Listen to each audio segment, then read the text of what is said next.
We recently took a trip to Vegas for Chinese New Year. Hope you enjoy this vlog. This was Mason's first trip to Vegas and he was very excited to be invited to sit in the captain's chair. Ready to take off?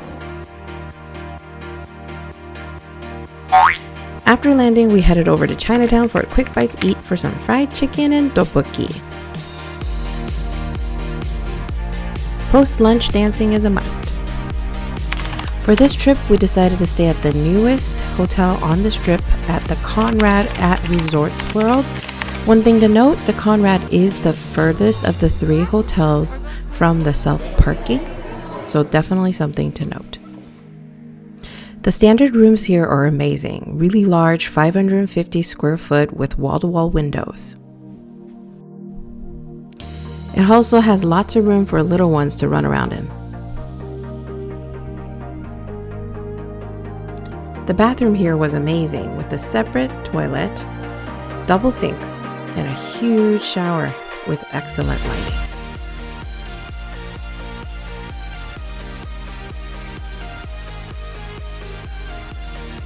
After our late check-in, we were headed over to one of our favorite restaurants in Vegas, Ichiza.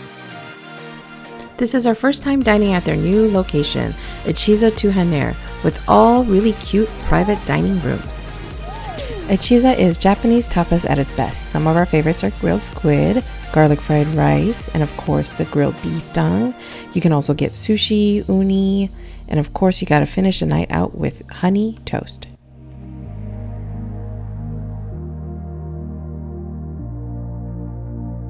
Where are we?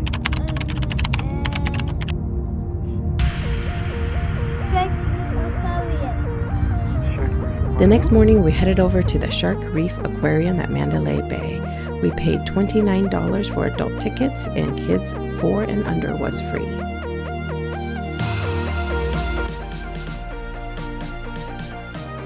The theme and the decor throughout the aquarium was pretty incredible.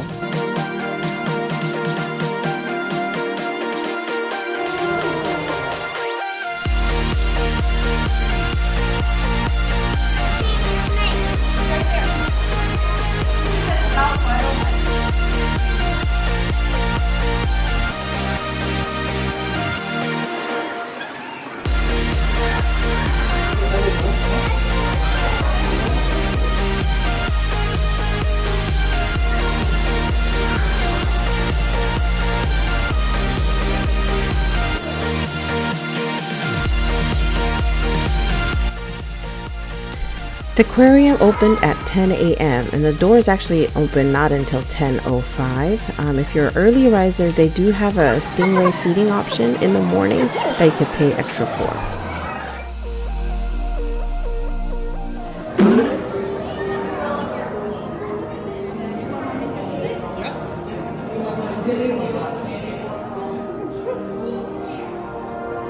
Here we are walking into the highlight of the aquarium, into the sunken ship.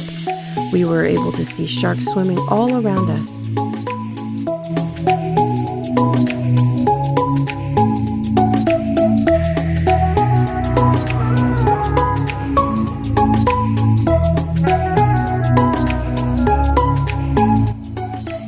Our little guy was afraid to step on the glass because he thinks he was going to fall right through.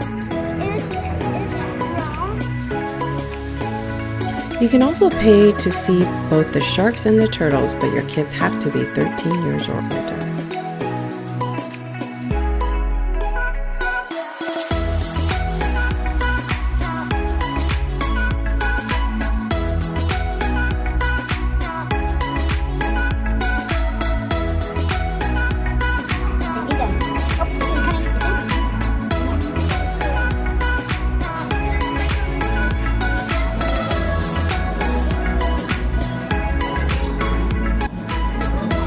After the aquarium, we headed to Chinatown for some Xiaolong Dumplings, and they were so happy to have a Lunar New Year festival.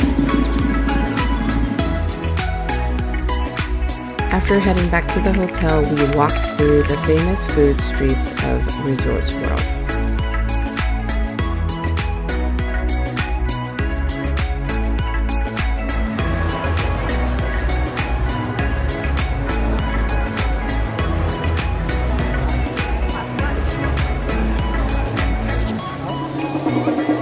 On the way to dinner, we ran into some dragon and lion dancers. What a fun way to celebrate the Lunar New Year.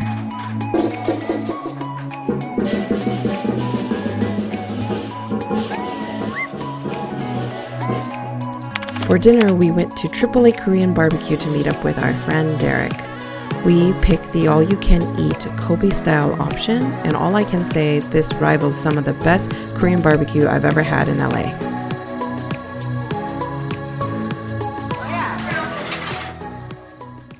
After filling our bellies, we headed over to check out the conservatory and the fountain show at the Bellagio. The conservatory was definitely a breathtaking sight.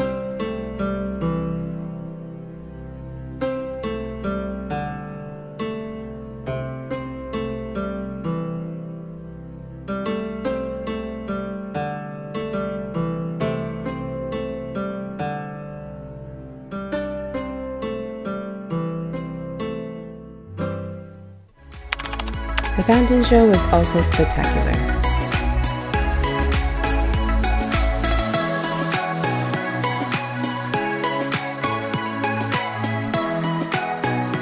Since we were still pretty full, we decided to walk through the forum shops at Caesar's Palace.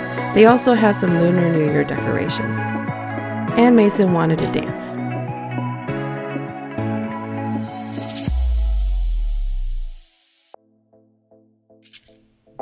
The next morning, we grabbed a quick bite at the Taiwan Deli and headed over to the Lion Habitat He's Ranch. right there. She's so slow. Hey, can you turn around and let me take a picture of you with him right behind you? Mason, turn around. Turn around. It was incredible to see these majestic animals up close. Tickets ran $25 per adult. Kids are free with each accompanying adult ticket, and your birthday month is free. Wow, so cool, Morris. And then with the cold weather, this doesn't bother.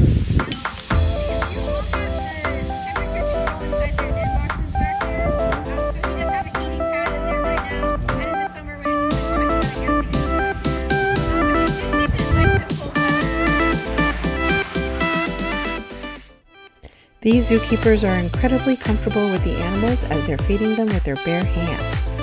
You can opt to pay for $100 per person per pound of food if you choose to feed the lions as well.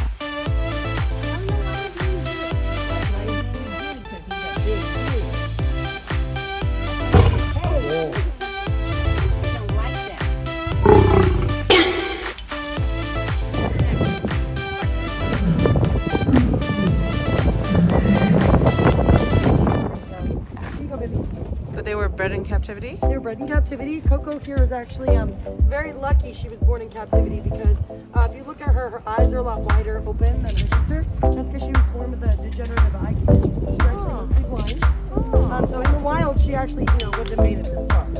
If mom or dad didn't take her out, nature would have. You can see, she can really see my hand. What if I go? There you go. There's like, if you do that, so she knows. She'll follow my hand wherever she goes. Really good at that. She likes to show that off. Good sit. Look at that giant. Oh, is that a snack or a giant meatball?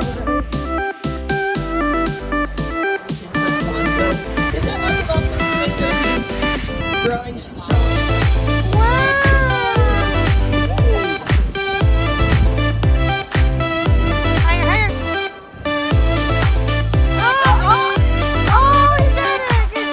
Besides Ozzy the giraffe, the habitat also was home to emus and other variety of birds.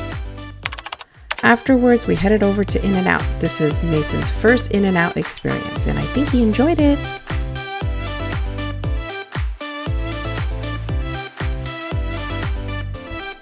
At night, we headed to the Tournament of Kings. This was a dinner and a show. Dinner came with the Cornish game hen, potatoes, corn, and bread, and you have to eat with your fingers. Mason really enjoyed the chicken skin. For most younger children that are sensitive to loud noises, definitely bring a pair of noise-canceling headphones or ear protection. The pyrotechnics is extremely loud and startling at times. Some of the actions can also be a little bit violent for younger children. We were very glad we brought headphones for Mason. If your kids like to root for the good guys and not the villains, definitely do not choose the dragon section. Any of the other countries will all fight for the good and against the evil dragon king.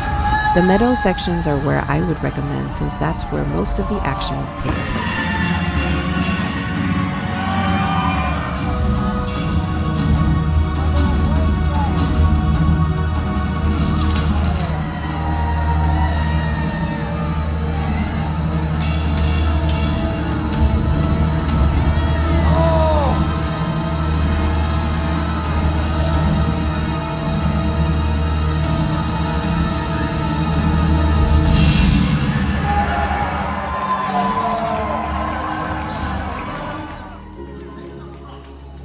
Mason obviously loved the show and was very excited to take a picture with the King of Ireland.